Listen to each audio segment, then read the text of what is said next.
Билесиңби, адам өзүн өзү 90%га тарбияласа болот.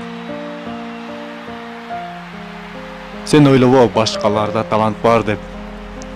Бирок сенин талыкпаган эмгегиңдин аркасы менен сен ал таланттарды басып өтөсүң. Сен ойлобо башкаларда көп мүмкүнчүлүк бар деп. Бирок алардан да көбүрөөк сенин көп мүмкүнчүлүгүң бар. Эстечи, сен акыркы жолу өзүңө качан убада бердиң эле? Эгер бир нерсени баштай турган болсоң, ошол күнүңдү, ошол мүнөтүңдү эстечи. Канча бир жыл өтүп кетти. Ооба, окуумду бүтүп баштайм. Университетти бүтүп баштайм. Мына баштайм. Ошентип отуруп канча бир жылың өттү.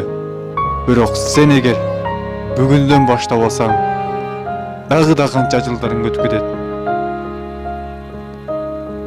Эмгек кыл. Эмгектен талыкпаган эмгек керек. Ошонун аркасы менен гана сен ийгиликтерди багындырасың. Эч убакта бирөөнүн сөзүнө көңүл бурба.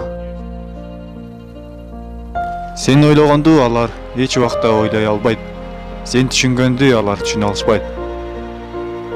Сен түшүнүп турасың ошол ийгилик экенин. Анда кет ошол ийгиликти көздөй. Эч кимди укпа. Коркпо утулуштан. Утулуштун аркасында ийгилик бар. Ар дайым алдыга бол. Алдыга жыл. Талыкпаган эмгек кыл.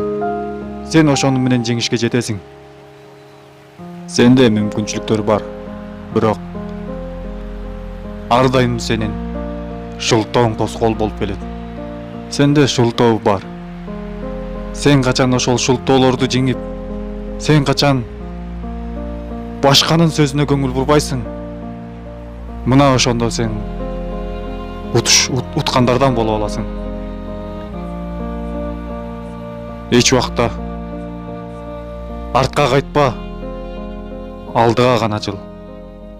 Ийгилик сага.